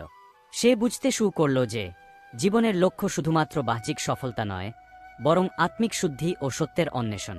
সে ধীরে ধীরে নিজের জীবনের প্রতিটি দিক, পরিবার, বন্ধু, কাজকর্ম সবকিছুতে নতুন করে চিন্তা ও অধ্যবসায় আনতে শুরু করল। প্রতিটি কর্মকে সে একটি আধ্যাত্মিক যাত্রার অংশ হিসেবে দেখতে লাগল, যেখানে প্রতিটি ছোট্ট কাজের মধ্যে লুকিয়ে ছিল একটি বৃহত্তর সত্য। তৃতীয় অধ্যায়, আত্মচিন্তার আলো। অমিতাভ একদিন নিজের মধ্যে গভীর চিন্তার প্রক্রিয়ায় নিমজ্জিত হয়ে গেলেন। গ্রামের কোণে এক শান্ত পুকুরের তীরে বসে সে নিজের অন্তরের প্রতিচ্ছবি দেখার চেষ্টা করছিল। আমি কে? আমার লক্ষ্য কি? এই প্রশ্নগুলো তার মনের গভীরে এক অনবদ্য সুর তুলতে শুরু করল। কৃষ্ণের বাণী যেমন তার হৃদয়কে জাগিয়ে তুলেছিল, তেমনি সেই বাণী তাকে নিজের অন্তরকে জানার পথে এগিয়ে নিয়ে যাচ্ছিল। সে প্রতিদিন ধ্যান ও পর্যবেক্ষণে নিজেকে নিয়োজিত করল। ধীরে ধীরে সে অনুভব করতে লাগল তার জীবনের প্রতিটি অভিজ্ঞতা, প্রতিটি ব্যথা ও আনন্দের মধ্যে লুকিয়ে আছে এক গভীর শিক্ষা। নিঃস্বার্থ কর্মের মধ্য দিয়ে তুমি নিজের অন্তরের আলোকে খুঁজে পাবে। রাধাকৃষ্ণের সেই বাণী তার মনে গভীরভাবে গেঁথে গেল। প্রতিটি দিন, প্রতিটি মুহূর্তে সে চেষ্টা করল নিজের ভুলগুলো থেকে শিক্ষা নিতে ও নতুন করে সঠিক পথে চলার। চতুর্থ অধ্যায়, সামাজিক পরিবর্তনের সূচনা। অমিতাভ যখন নিজের জীবনে কৃষ্ণের বাণীর প্রভাব অনুভব করতে লাগল, তখন সে বুঝতে পারল যে এই বাণী শুধু তার ব্যক্তিগত জীবনে নয়, বরং সমাজের উন্নয়নে ও পরিবর্তনেও গুরুত্বপূর্ণ ভূমিকা রাখতে পারে। গ্রামে কিছু অপরাধ, অবিচার ও অসহযোগিতা দেখা দিতে শুরু করেছিল। অমিতাভ সিদ্ধান্ত নিলেন তিনি গ্রামের মানুষের মাঝে সত্য ও ন্যায়ের বার্তা ছড়িয়ে দেবেন। ছোট ছোট সভা, আলোচনা ও কর্মশালার মাধ্যমে সে প্রতিটি মানুষের মনে নৈতিকতার চেতনাকে জাগিয়ে তোলার চেষ্টা করলেন। এক সন্ধ্যায় গ্রামের প্রধান মণ্ডলীর এক সভায় তিনি বললেন, প্রতিটি কর্ম, প্রতিটি চিন্তা যদি সত্য ও ন্যায়ের পথে পরিচালিত হয়, তবে তা সমাজে শান্তি ও সমৃদ্ধির বার্তা বহন করবে। তার এই বক্তব্য শুনে গ্রামের মানুষ একত্রিত হতে শুরু করল, আর ধীরে ধীরে একটি নতুন, সজাগ সমাজের রূপ ধারণ করতে শুরু করল। পঞ্চম অধ্যায়, প্রেম, বিশ্বাস ও নৈতিকতা। জীবনের প্রতিটি অধ্যায়ে প্রেম ও বিশ্বাসের ভূমিকা অপরিসীম। অমিতাভের জীবনে কৃষ্ণের বাণী কেবল নৈতিক শিক্ষা নয়, বরং প্রেমের এক অবিচ্ছেদ্য অংশ হয়ে উঠেছিল। সে শিখেছিল, প্রেমে যদি তুমি সত্যিকারের সেবা ও নিঃস্বার্থতা মিশিয়ে কাজ করো, তবে তা তোমার আত্মাকে মুক্তির পথে নিয়ে যাবে। তার জীবনের প্রেমও ধীরে ধীরে এই নীতি অনুযায়ী রূপ নেয়। অমিতাভ যখন ছোটবেলা থেকেই বেড়ে ওঠা এক মধুর মেয়ে, রেশম এর সঙ্গে বন্ধুত্ব করেছিল, তখন সে বুঝতে পারল রেশমের প্রতিটি কথা, প্রতিটি হাসি তার জীবনে নতুন আলো এনে দিচ্ছে। রেশমও ছিলেন কৃষ্ণের বাণীর মর্ম বুঝতে পারা একজন ব্যক্তি। তাদের সম্পর্ক ছিল নিঃস্বার্থ, আন্তরিক ও সত্য। একদিন রেশম অমিতাভকে বলল, জীবনের প্রতিটি পদক্ষেপ যদি তুমি সত্য ও ন্যায়ের পথে পরিচালিত করো, তবে তা তোমাকে এক নতুন দিগন্তের দিকে নিয়ে যাবে। আমাদের ভালোবাসা যেন এই বাণীর আলোকে প্রতিফলিত করে। এই কথায় অমিতাভ ও রেশম দুজনেই গভীরভাবে অনুপ্রাণিত হলেন। তাদের ভালোবাসা ছিল এক সততার প্রতিচ্ছবি, যা একে অপরকে অনুপ্রাণিত করত ও জীবনের প্রতিটি দিককে সুন্দর করে তুলত। ষষ্ঠ অধ্যায়, বিপদের দিন ও সংকট। তবে জীবনের পথে কখনোই শুধুমাত্র আনন্দের দিন থাকে না। একদিন গ্রামের নিকটস্থ শহরে একটি বড় বিপর্যয় ঘটল। প্রাকৃতিক দুর্যোগের কারণে অনেকের জীবন কষ্টে ভাসতে লাগল। অমিতাভ বুঝতে পারল, এ সংকটের মুহূর্তে কৃষ্ণের বাণী ও তার শিক্ষা মানুষের জন্য কতটা গুরুত্বপূর্ণ। সে গ্রামের মানুষের সাহায্যে এগিয়ে এলো। একত্রে কাজ করে তারা পুড়ে যাওয়া ঘরবাড়ি থেকে উদ্ধার, খাদ্য ও আশ্রয় প্রদান করল। অমিতাভ নিজের অভিজ্ঞতা থেকে শিখেছিল যে, কর্ম কর, ফলের আশায় না থাকো। সে শুধু নিজের ক্ষুদ্র জীবনের কথা ভাবছিলেন না, বরং মানুষের কল্যাণে নিঃস্বার্থভাবে কাজ করছিলেন। এই সংকটের সময় অমিতাভ ও রেশমের নেতৃত্বে গ্রামের মানুষ এক নতুন ঐক্যবদ্ধতা ও মানবিকতা প্রদর্শন করল। সবাই মিলে একে অপরকে সাহায্য করতে লাগল। অমিতাভ বললেন, আমাদের প্রত্যেকের কাজ, আমাদের প্রত্যেকের সহানুভূতি এই বিপর্যয়কে মোকাবেলা করার একমাত্র উপায়। গ্রামের মানুষের মাঝে এই নিঃস্বার্থ কর্মের সুর রেঙে গেল, আর ধীরে ধীরে তারা নিজেদের জীবনে নতুন করে বিশ্বাস ও সাহস ফিরে পেল। সপ্তম অধ্যায়, আত্মোন্নয়নের পথে। বিপদের দিনগুলো কাটিয়ে অমিতাভ ও রেশম আবারও ফিরে এলো নিজের অন্তরের গভীরে। তাদের মনে জাগ্রত হল যে, প্রতিটি অভিজ্ঞতা, আনন্দ, দুঃখ, সংকট সবকিছুই জীবনের এক অবিচ্ছেদ্য অংশ। অমিতাভ প্রতিদিন ধ্যান, প্রার্থনা ও আত্মোপলব্ধির মাধ্যমে নিজের ভিতর থাকা সত্যকে অন্বেষণ করতেন। তিনি বুঝতে পারলেন যে, নিজেকে চিনতে হবে, কারণ তুমি সেই অসীম শক্তির অংশ যা জীবনের প্রতিটি কোণে বিরাজ করে। রেশমও ছিলেন একই পথে। তাদের মধ্যে প্রতিদিনের আলাপচারিতায় কৃষ্ণের বাণী নতুন করে জাগ্রত হতো। নিঃস্বার্থ কর্ম করো, ফলের আশায় থাকো না।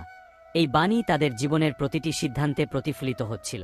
এভাবেই অমিতাভ ও রেশম নিজেদের ব্যক্তিগত উন্নয়ন, আত্মশুদ্ধি ও মানসিক শান্তির পথে অগ্রসর হতে থাকলেন।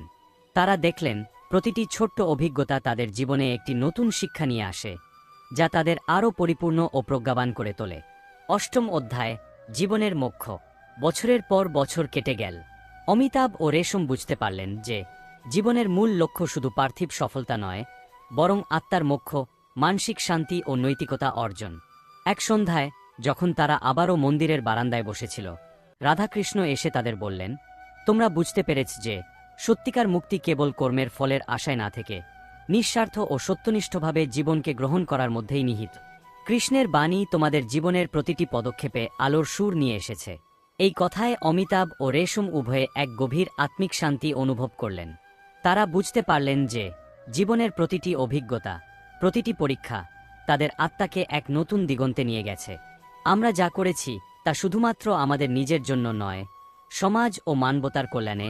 অমিতাভ বললেন, কৃষ্ণের বাণী আমাদের শেখায় যে, প্রতিটি কর্ম, প্রতিটি চিন্তা যেন আমাদের আত্মাকে মুক্তির পথে পরিচালিত করে। রেশমও বলেন, যে ব্যক্তির অন্তরে সত্যের আলো জ্বলে, সে জীবনের প্রতিটি অধ্যায়ে বিজয়ী হয়। আমাদের ভালোবাসা, আমাদের কর্ম ও আমাদের নৈতিকতা একে অপরকে পরিপূর্ণ করে। নবম অধ্যায়, নতুন প্রজন্মের প্রেরণা। সময়ের সঙ্গে সঙ্গে গ্রামের তরুণ প্রজন্ম অমিতাভ ও রেশমের অভিজ্ঞতা থেকে অনুপ্রাণিত হতে শুরু করল। তারা জানতে পারল যে, কৃষ্ণের বাণীর মাধুর্য শুধু শাস্ত্রীয় উপদেশ নয়, বরং তা জীবনের প্রতিটি ক্ষেত্রেই প্রযোজ্য। গ্রামে এক তরুণ ছাত্র, রাহুল, তার আত্মিক সন্ধানে অমিতাভের নিকটে আসল। দাদা, আমি জানি না আমার জীবনের লক্ষ্য কি, রাহুল কহল। অমিতাভ মৃদু হাসি দিয়ে বললেন, রাহুল, জীবনের অর্থ খুঁজে পাওয়ার জন্য প্রথমে নিজের অন্তরে ঝাঁপ দিতে হয়। কৃষ্ণের বাণী তোমার পথপ্রদর্শক হবে। তুমি যতই নিঃস্বার্থভাবে কর্ম করবে, ততই তোমার অন্তরের সত্য সামনে আসবে। রাহুল সেই দিন থেকেই নিজের জীবনের প্রতিটি কাজকে নতুনভাবে দেখতে লাগল। সে ধীরে ধীরে বুঝতে পারল, প্রতিটি ছোট কাজের মধ্যেই লুকিয়ে আছে এক বৃহত্তর উদ্দেশ্য। অমিতাভ ও রেশমের শিক্ষা তরুণ প্রজন্মের মাঝে ছড়িয়ে পড়ল। প্রতিটি যুবক, প্রতিটি যুবতী কৃষ্ণের বাণী ও নৈতিকতার আলোকে নিজেদের জীবনের নতুন অধ্যায় রচনা করল। দশম অধ্যায়, স্মৃতির আলো ও ভবিষ্যতের দিশা। বছর গণান্তরে অমিতাভ ও রেশমের জীবনের অধ্যায়গুলো হয়ে গেল এক অনন্ত প্রেরণার উৎস। তাদের শিক্ষা, তাদের নিঃস্বার্থ কর্ম ও সত্যের অনুসন্ধান গ্রামের মানুষের হৃদয়ে চিরস্থায়ী হয়ে গেল। একদিন অমিতাভ এক তরুণকে বললেন, তোমার জীবনে যতই বাধা আসুক, মনে রেখো, কর্ম কর, ফলের আশায় থাকো না। তুমি যদি সত্য ও ন্যায়ের পথে স্থির থাকো, তবে তোমার প্রতিটি পদক্ষেপ তোমাকে মুক্তির দিকে নিয়ে যাবে। তরুণটি সেই কথায় গভীরভাবে ভাবল এবং নিজেও অনুপ্রাণিত হয়ে উঠল। সে বুঝতে পারল যে জীবনের প্রতিটি অভিজ্ঞতা, প্রতিটি আনন্দ ও দুঃখ সবকিছু মিলিয়ে এক মহান শিক্ষার সঞ্চার করে। সময়ের সাথে সাথে গ্রামের প্রত্যন্ত কোণাগুলিতে এই বাণীর আলো ছড়িয়ে পড়ল। প্রতিটি পরিবার, প্রতিটি সমাজ কৃষ্ণের বাণীর মাধুর্যে এক নতুন জীবনের প্রত্যাশা দেখল। অমিতাভ ও রেশমের নিঃস্বার্থ কর্মের ফলস্বরূপ গ্রামের মানুষ শুধু নিজেদের জন্য নয়, বরং সমগ্র সমাজ ও পরবর্তী প্রজন্মের জন্য একটি নতুন আশার বার্তা নিয়ে এগিয়ে গেল। উপসংহার: চিন্তা, কৃষ্ণ বাণীর পথে এই গল্পটি আমাদের শেখায় যে জীবনের মূল উদ্দেশ্য শুধুমাত্র বাহ্যিক সফলতা নয়, বরং অন্তরের সত্য, নৈতিকতা ও আত্মোন্নয়নের পথে অগ্রসর হওয়া। অমিতাভ ও রেশমের জীবন প্রবাহ, তাদের নিঃস্বার্থ কর্ম, সত্য ও ন্যায়ের পথে অগ্রসর হওয়ার যাত্রা আমাদের অনুপ্রেরণা যোগায়। এই গল্পে আমরা দেখতে পাই যে কৃষ্ণের বাণী শুধু মহাভারতের প্রেক্ষাপটে সীমাবদ্ধ নয়, বরং প্রতিটি মানুষের জীবনে সত্য, ন্যায় ও আত্মিক উন্নয়নের এক অবিচ্ছেদ্য অংশ। জীবনের প্রতিটি পদক্ষেপ, প্রতিটি কাজ যেন আমাদের অন্তরের গভীরে লুকিয়ে থাকা সত্যকে উদ্ঘাটন করে। আমাদের উচিত প্রতিটি কর্মকে নিঃস্বার্থভাবে সত্য ও ন্যায়ের পথে পরিচালিত করা। কারণ কর্ম কর, ফলের আশায় থাকো না। এই বাণী আমাদের শেখায় যে নিঃস্বার্থ কর্মের মধ্য দিয়ে আমরা শুধু নিজের উন্নতি করি না, বরং সমাজ, দেশ ও মানবতার কল্যাণে অবদান রাখতে পারি। অমিতাভ ও রেশমের জীবন বৃত্তান্ত, রাধাকৃষ্ণের শিক্ষা ও গ্রামের তরুণ প্রজন্মের উদ্দীপনা আমাদের মনে করিয়ে দেয় যে প্রতিটি মানুষের মধ্যে রয়েছে এক অনন্ত শক্তি, যা নিঃস্বার্থ ও সত্যনিষ্ঠ কর্মের মাধ্যমে প্রকাশ পায়। এই শক্তি আমাদের আত্মাকে মুক্তির দিকে নিয়ে যায়, আমাদের জীবনে নতুন আলো নিয়ে আসে এবং সমাজকে এক নতুন দিশা প্রদান করে। আজ যখন আমরা এই গল্পের প্রতিটি অধ্যায় স্মরণ করি, তখন আমাদের উচিত সেই কৃষ্ণের বাণী ও অনুপ্রেরণাকে আমাদের জীবনের প্রতিটি সিদ্ধান্তে, প্রতিটি কর্মে প্রয়োগ করা। কারণ সত্যিকার মুক্তি ও শান্তি আসে সেই অন্তর্নিহিত সত্য থেকে, যা শুধুমাত্র নিঃস্বার্থ কর্ম, সচ্চরিত্র ও নৈতিকতার আলোকে গ্রহণের মাধ্যমে অর্জিত হয়।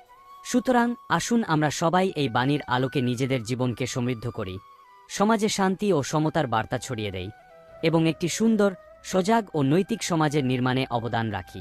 চিন্তা করো, কর্ম করো, কিন্তু ফলের আশায় থাকো না, কারণ নিঃস্বার্থ কর্ম তোমাকে সত্য ও মুক্তির পথে পরিচালিত করবে। এই ছিল চিন্তা, কৃষ্ণ বাণীর পথে গল্পের সম্পূর্ণ বিবরণ, যা প্রায় ৫,০০০ শব্দের এক দীর্ঘ যাত্রাপথের মধ্য দিয়ে আমাদেরকে শেখায় কিভাবে এক সাধারণ মানুষের জীবনে কৃষ্ণের বাণী, নৈতিকতা ও আধ্যাত্মিক অনুশীলন তার জীবনের প্রতিটি অধ্যায়কে আলোকিত করে। গল্পটি আমাদের মনে করিয়ে দেয় প্রতিটি ছোট্ট কাজের মধ্যেই লুকিয়ে থাকে জীবনের এক বৃহত্তর অর্থ, আর সেই অর্থকে উপলব্ধি করার জন্য আমাদের অন্তরের গভীরে প্রবেশ করতে হয়। আজকের এই যুগে, যেখানে প্রতিটি মুহূর্তে আমাদের চ্যালেঞ্জ ও সংকটের মুখোমুখি হতে হয়, সেখানে কৃষ্ণের বাণীর শিক্ষা আমাদের মনে স্থায়ী অনুপ্রেরণা যোগায়। অমিতাভ ও রেশমের জীবন আমাদের দেখিয়েছে যে যখন আমরা সত্য ও ন্যায়ের পথে স্থির থাকি, তখন প্রতিটি বাধা পরাস্ত করা সম্ভব।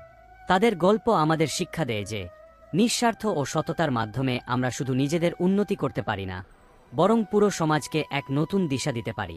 আমাদের প্রত্যেকের উচিত এই বাণীকে মেনে চলা, নিঃস্বার্থভাবে কাজ করা, নিজের অন্তরের সত্যকে অনুসন্ধান করা ও সমাজের কল্যাণে অবদান রাখা।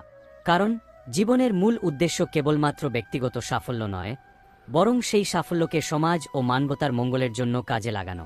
এই ভাবনা ও অনুপ্রেরণার আলোকে আমরা সবাই একসাথে এক সুন্দর ও নৈতিক সমাজের নির্মাণে অংশ নিতে পারি, যেখানে প্রতিটি হৃদয়ে সত্য ও ন্যায়ের জ্যোতির্ময় আলোয় দীপ্ত থাকে। শেষ কথা: জীবনের প্রতিটি মুহূর্তকে যদি তুমি নিঃস্বার্থ ও সত্যনিষ্ঠভাবে গ্রহণ করো, তবে তা তোমাকে মুক্তির পথে পরিচালিত করবে, আর সেই মুক্তি হল জীবনের সর্বোচ্চ সত্য। এই ভাবনাকে মনে রেখে আমরা সবাই যেন প্রতিদিনের জীবনে কৃষ্ণের বাণীর আলোকে নিজের অন্তরে ধারণ করি ও নিঃস্বার্থভাবে কর্ম করি, কারণ সেই কর্ম থেকেই জীবনের সত্যিকারের অর্থ ও মহিমা উদ্ভাসিত হয়। এই গল্পের মাধ্যমে আমাদের প্রেরণা জাগ্রত হোক, যেন আমরা সবাই নিজের জীবনের প্রতিটি পদক্ষেপকে সত্য ও ন্যায়ের পথে পরিচালিত করে এক নতুন ও উন্নত সমাজের স্বপ্ন বাস্তবে রূপান্তরিত করতে পারি। চিন্তা ও কৃষ্ণ বাণী, একটি আধ্যাত্মিক যাত্রা, এই শিরোনামে একটি শব্দের বাংলা রচনা তুলে ধরা হল, যা কৃষ্ণের বাণীর আলোকে চিন্তা, মানসিক প্রশান্তি এবং আধ্যাত্মিক উন্নতি নিয়ে আলোচনা করবে। এই রচনাটি কৃষ্ণের শিখানো চিন্তার গভীরতা এবং এর বাস্তব জীবনে প্রভাব নিয়ে বিস্তারিত ব্যাখ্যা করবে। চিন্তা ও কৃষ্ণ বাণী, একটি আধ্যাত্মিক যাত্রা। ভূমিকা: আধুনিক জীবনে চিন্তা এবং মনস্তাত্ত্বিক অবস্থার উপর আমাদের নির্ভরশীলতা অত্যন্ত বেড়ে গেছে।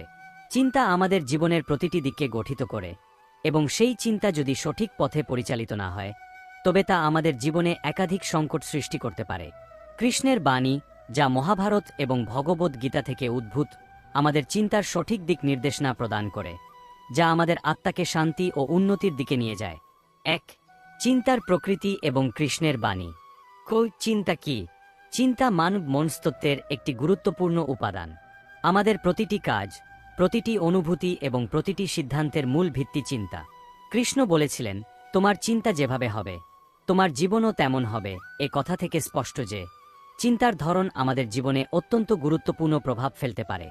যদি চিন্তা সদ্গুণসম্পন্ন এবং শুদ্ধ হয়, তবে তা আমাদের জীবনকে শান্তিপূর্ণ ও সঠিক পথে পরিচালিত করবে। চিন্তা ও কর্মের সম্পর্ক। চিন্তা এবং কর্ম একে অপরের সাথে গভীরভাবে সম্পর্কিত। কৃষ্ণের বাণী অনুযায়ী, যে ব্যক্তি নিজের চিন্তাকে শুদ্ধ করে, তার কর্মও শুদ্ধ হবে। এখানে বলা হচ্ছে যে যদি আমাদের চিন্তা সৎ ও ন্যায়পরায়ণ হয়, তবে সেই চিন্তা থেকেই উৎপন্ন কর্মও সঠিক হবে। চিন্তার অভ্যন্তরে নিহিত শক্তি আমাদের জীবনে সঠিক বা ভুল সিদ্ধান্ত গ্রহণের পথ তৈরি করে। সুতরাং চিন্তার শক্তি আমাদের শুদ্ধ আত্মসত্তা প্রতিষ্ঠার ক্ষেত্রে অত্যন্ত গুরুত্বপূর্ণ। ২. চিন্তা এবং আধ্যাত্মিক উন্নতি। মন সংযোগ ও চিন্তা। কৃষ্ণের বাণী অনুযায়ী, মন সংযোগ, ধ্যান, মানুষের চিন্তাকে গভীরভাবে শুদ্ধ করে এবং আধ্যাত্মিক উন্নতির পথে নিয়ে যায়। কৃষ্ণ বলেছেন, যে ব্যক্তি মনকে সঠিকভাবে নিয়ন্ত্রণ করতে পারে, সে জীবনের প্রতিটি দিককে সঠিকভাবে পরিচালিত করতে সক্ষম হবে। এখানে তিনি মনকে প্রশিক্ষিত করার গুরুত্ব তুলে ধরেছেন, যাতে আমাদের চিন্তা এককেন্দ্রিক, সৎ ও নিয়ন্ত্রিত হয়। মনুষ্য জীবনে চিন্তা যদি সঠিকভাবে নিয়ন্ত্রিত না হয়, তবে তা অশান্তি, হতাশা এবং বিভ্রান্তির সৃষ্টি করে। কৃষ্ণের বাণী অনুসারে, শুদ্ধ চিন্তা এবং মন সংযোগের মাধ্যমে আমরা আমাদের জীবনকে আধ্যাত্মিকতার দিকে পরিচালিত করতে পারি, যা আমাদের দেহ, মন এবং আত্মার মধ্যে একাত্মতা সৃষ্টি করে। চিন্তার বিশুদ্ধতা ও প্রশান্তি। কৃষ্ণের বাণী আমাদের শেখায় যে বিশুদ্ধ চিন্তা আমাদের ভিতরের শান্তি ও প্রশান্তির পথ প্রশস্ত করে। তিনি বলেছিলেন, যে ব্যক্তি নিজের চিন্তাকে বিশুদ্ধ করে, সে বিশ্বের সকল দুঃখ থেকে মুক্তি পায়। এখানে স্পষ্টভাবে বলা হচ্ছে যে চিন্তা যদি অশুদ্ধ হয়, তবে তা আমাদের অন্তরকে অশান্তি ও দুর্দশায় ফেলে দেয়। তবে যদি চিন্তা বিশুদ্ধ হয়, তা আমাদের মনের মধ্যে প্রশান্তি ও সুখ এনে দেয়। ৩. চিন্তা ও আত্মবিশ্বাসের সম্পর্ক। চিন্তার শক্তি। চিন্তা শুধু মনোযোগ এবং দৃষ্টি কেন্দ্রীভূত করার জন্য নয়, বরং আত্মবিশ্বাস এবং মনোবলের জন্য অত্যন্ত গুরুত্বপূর্ণ। কৃষ্ণ বলেন, যে ব্যক্তি আত্মবিশ্বাস নিয়ে চিন্তা করে, সে জীবনে কখনো পরাজিত হয় না। আত্মবিশ্বাস আমাদের চিন্তার মাধ্যমেই উদ্ভূত হয়। যদি আমাদের চিন্তা ইতিবাচক, নির্মল এবং আত্মবিশ্বাসী হয়, তবে তা আমাদের জীবনে সফলতা, শক্তি এবং সাফল্য নিয়ে আসবে। চিন্তা ও সাফল্যের পথ। সাফল্য শুধুমাত্র বাহ্যিক কর্মকাণ্ডের ফল নয়, এটি আমাদের চিন্তাধারার ফলস্বরূপ। কৃষ্ণ বলেছিলেন, সত্য ও ধর্মের পথে চল, এবং তোমার চিন্তা যদি সৎ হয়, তবে তুমি একদিন সফল হবে। এখানে তিনি জানিয়ে দিয়েছেন যে আমাদের চিন্তা যদি সৎ, ন্যায়পরায়ণ এবং কৃতজ্ঞতাপূর্ণ হয়, তবে সাফল্য আমাদের সামনে অপেক্ষা করছে। চিন্তা আমাদের জীবনের শর্ত এবং অবস্থার সাথে একত্রিত হয়ে আমাদের সফলতার দিকনির্দেশনা প্রদান করে। ৪. চিন্তা ও মনোভাবের গঠন। চিন্তার ধরন। আমাদের চিন্তা দুই ধরনের হতে পারে: পজিটিভ ইতিবাচক এবং নেগেটিভ ঋণাত্মক। কৃষ্ণের বাণী অনুসারে, পজিটিভ চিন্তা আমাদের জীবনকে সঠিক পথে নিয়ে যায়, যেখানে আমরা আধ্যাত্মিক শান্তি, দয়া এবং সহানুভূতির অনুভূতি অনুভব করি। তিনি বলেছিলেন, যে ব্যক্তি নিজেকে এবং অন্যদের জন্য ইতিবাচক চিন্তা করে, সে আধ্যাত্মিকভাবে উন্নত হয়। অন্যদিকে ঋণাত্মক চিন্তা মানুষকে হতাশ, ক্লান্ত এবং আধ্যাত্মিকভাবে দুর্বল করে তোলে। কৃষ্ণ বলেন, যে ব্যক্তি শুধু ঋণাত্মক চিন্তা করে, সে দুঃখের সাগরে ডুবে যায়। সুতরাং আমাদের চিন্তার ধরনকে শুদ্ধ ও ইতিবাচক করতে হবে, যাতে তা আমাদের আধ্যাত্মিক পথের সহায়ক হতে পারে। চিন্তা ও আত্মসমালোচনা। চিন্তা এবং আত্মসমালোচনার সম্পর্ক অত্যন্ত গভীর। কৃষ্ণের বাণী অনুযায়ী, নিজের চিন্তাকে পর্যালোচনা করা এবং তার মধ্যে ভুলগুলো খুঁজে বের করা, তোমাকে নিজের আত্মার সাথে সামঞ্জস্যপূর্ণ করে তোলে। আত্মসমালোচনার মাধ্যমে আমরা আমাদের চিন্তাকে শুদ্ধ করতে পারি এবং জীবনের ভুলগুলো থেকে শিক্ষা নিতে পারি। কৃষ্ণের শিখানো এই প্রক্রিয়া আমাদের অন্তরকে আরও পরিশুদ্ধ করে, যার মাধ্যমে আমরা আধ্যাত্মিক উন্নতির দিকে এগিয়ে যেতে পারি। 5. চিন্তা ও কর্মের মধ্যে সমন্বয়। কর্মের মাধ্যমে চিন্তার প্রকাশ। কৃষ্ণের বাণী অনুসারে আমাদের চিন্তা আমাদের কর্মের মাধ্যমে প্রকাশ পায়। যে ব্যক্তি সৎ চিন্তা করে সে সৎ কর্ম করে, কৃষ্ণ বলেন। এখানে তিনি মনে করিয়ে দিয়েছেন যে আমাদের চিন্তা যদি সঠিক ও শুদ্ধ হয় তবে তা আমাদের কর্মেও প্রতিফলিত হবে। কর্মের মাধ্যমে চিন্তা বাস্তবায়িত হয় এবং কর্মী আমাদের চিন্তার প্রকৃত মূল্য প্রদর্শন করে। কর্মফল ও চিন্তা। কর্মের ফল আমাদের চিন্তার ফলস্বরূপ। কৃষ্ণের বাণী অনুযায়ী কর্মের ফল সেই ব্যক্তির চিন্তার উপর নির্ভর করে। যদি আমাদের চিন্তা সত্য, ন্যায়পরায়ণ এবং সৎ হয় তবে সেই চিন্তা থেকেই উৎপন্ন কর্ম ইতিবাচক ফল দেবে। কর্মের মাধ্যমে চিন্তার ফলাফল বাস্তবায়িত হয় এবং এটি আমাদের জীবনের উন্নতির পথকে প্রশস্ত করে। 6. চিন্তা ও আত্মোন্নতি। আত্মজ্ঞান ও চিন্তা। কৃষ্ণের বাণী আমাদের শিক্ষা দেয় যে চিন্তার মাধ্যমে আমরা আত্মজ্ঞান লাভ করতে পারি। নিজেকে জানো, কৃষ্ণ বলেছিলেন, তবেই তুমি সঠিক চিন্তা করতে পারবে। আত্মজ্ঞান আমাদের চিন্তাকে শুদ্ধ করে এবং জীবনকে আরও গভীরভাবে উপলব্ধি করার ক্ষমতা প্রদান করে। চিন্তা যদি আত্মজ্ঞান থেকে উদ্ভূত হয় তবে তা আমাদের জীবনে এক নতুন দিশা প্রদর্শন করে। আধ্যাত্মিক জ্ঞান ও চিন্তা। চিন্তা শুধুমাত্র শারীরিক বা বাহ্যিক বিষয় নয়, এটি আধ্যাত্মিক জ্ঞান ও আত্মবিশ্বাসেরও প্রতিফলন। কৃষ্ণের বাণী অনুযায়ী আধ্যাত্মিক জ্ঞান থেকেই চিন্তা শুদ্ধ হয় এবং চিন্তা শুদ্ধ হলে আত্মার মুক্তি সহজ হয়। এখানে কৃষ্ণ আমাদের শেখান যে আধ্যাত্মিক জ্ঞান আমাদের চিন্তাকে সঠিক দিক নির্দেশনা দেয় এবং সেই চিন্তা আমাদের আত্মাকে মুক্তির পথে নিয়ে যায়। আমি আপনার জন্য 5000 শব্দের একটি বাংলা গল্প তৈরি করছি, যা কৃষ্ণের বাণী ও চিন্তা সম্পর্কে হবে। কিছুক্ষণ অপেক্ষা করুন, আমি এটি লিখে দিচ্ছি। গল্প, চিন্তার শক্তি ও কৃষ্ণের বাণী। অধ্যায় 1। সংসারের বন্ধনে আবদ্ধ প্রাণ। নবদ্বীপের এক ছোট্ট গ্রামে বাস করত অরিন্দম। সে ছিল অত্যন্ত মেধাবী, কিন্তু জীবনের প্রতি তার হতাশা ছিল প্রবল।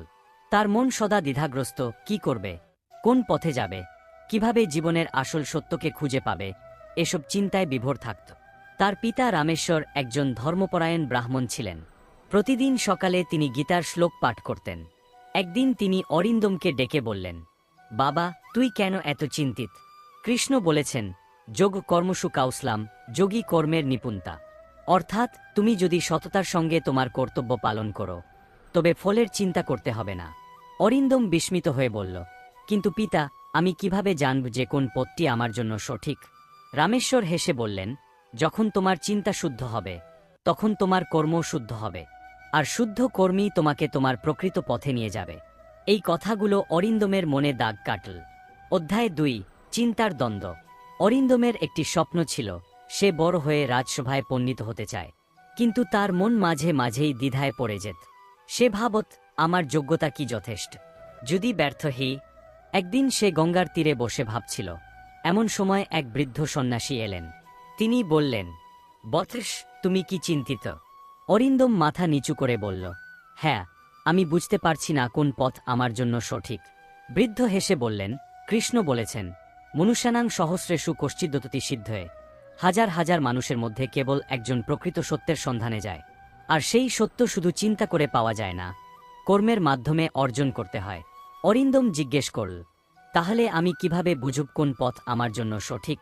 সন্ন্যাসী বললেন, যা তোমার হৃদয়ের গভীর থেকে উঠে আসে, যা তোমার মঙ্গল ও অন্যের কল্যাণ সাধন করে, সেটাই তোমার পথ। শুধু চিন্তা করলে চলবে না, তোমাকে কর্ম করতে হবে। অধ্যায় 3। কৃষ্ণের শিক্ষা ও আত্ম উপলব্ধি। সেই দিন থেকেই অরিন্দম নিজেকে নতুন করে গড়ে তোলার সংকল্প নিল। সে তার লক্ষ্য স্থির করল, সে রাজসভায় পণ্ডিত হতেই চায়।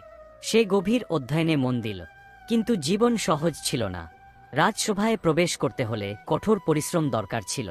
একদিন রাজসভায় প্রতিযোগিতা হল, যেখানে দেশের বিভিন্ন পণ্ডিতরা অংশগ্রহণ করল। অরিন্দমও অংশ নিল। সেখানে একজন প্রবীণ পণ্ডিত তাকে প্রশ্ন করলেন, জীবনের প্রকৃত অর্থ কি? অরিন্দম কৃষ্ণের বাণী স্মরণ করল এবং উত্তর দিল, কর্ম কর, ফলের চিন্তা করো না। কর্মই তোমার ধর্ম। নিজের অন্তরের গভীরে ডুবে যা পাবে, সেটাই তোমার সত্য। রাজা আনন্দিত হয়ে বললেন, তুমি প্রকৃত জ্ঞানী। চিন্তার মাধ্যমে তুমি সত্যকে উপলব্ধি করেছ এবং কর্মের মাধ্যমে সেটাকে বাস্তবে পরিণত করেছ। অধ্যায় 4, চিন্তার মুক্তি। অরিন্দম রাজসভায় স্থান পেল এবং জ্ঞান বিতরণের সুযোগ পেল। সে বুঝতে পারল শুধুমাত্র চিন্তা করলেই জীবনের অর্থ পাওয়া যায় না, সেই চিন্তাকে কর্মের মাধ্যমে বাস্তব রূপ দিতে হয়। বছর কয়েক পর সে একদিন গঙ্গার তীরে সেই বৃদ্ধ সন্ন্যাসীকে খুঁজতে গেল, কিন্তু তিনি আর ছিলেন না। হয়তো তিনি কৃষ্ণের দূত ছিলেন, যিনি তাকে সঠিক পথ দেখাতে এসেছিলেন। তবে তার কথাগুলো চিরকাল অরিন্দমের হৃদয়ে থেকে গেল। চিন্তা করো, তবে কর্মে পরিণত করো। চিন্তা শক্তিশালী, তবে কর্মই তাকে বাস্তবতা দেয়। উপসংহার: জীবনে আমরা অনেক কিছু নিয়ে ভাবি, কিন্তু সঠিক দিকনির্দেশনা না পেলে পথ হারিয়ে ফেলি। কৃষ্ণের বাণী আমাদের শেখায়, সঠিক চিন্তা, সঠিক কর্ম এবং আত্মবিশ্বাসের সমন্বয়েই জীবনের প্রকৃত সাফল্য অর্জিত হয়। যে সত্যকে উপলব্ধি করতে চায়, সে শুধু চিন্তা করলেই চলবে না, তাকে সে পথে এগিয়ে যেতেও হবে।